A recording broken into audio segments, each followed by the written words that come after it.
why some balloons float up high. Have you ever wondered why some balloons float up high while others stay on the ground? Let's find out. This balloon is filled with helium. Helium is a special gas that makes balloons rise up into the sky. Helium is lighter than the air around us. That's why this balloon floats up. It wants to go up because it's lighter. But this balloon is filled with regular air.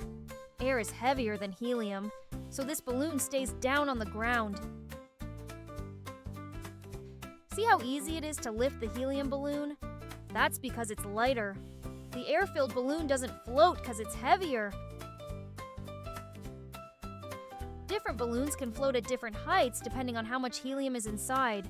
More helium means higher floating. The helium balloon loves to dance in the air. It floats around and goes up high because it's so light and happy. Look, when we tie the helium balloon to a string, it floats up, and we can hold it in the air. The air-filled balloon just sits on the table. Now you know why helium balloons float, and air-filled ones don't. Helium is lighter and makes balloons go up. Thanks for floating with me today. See you next time. Bye-bye.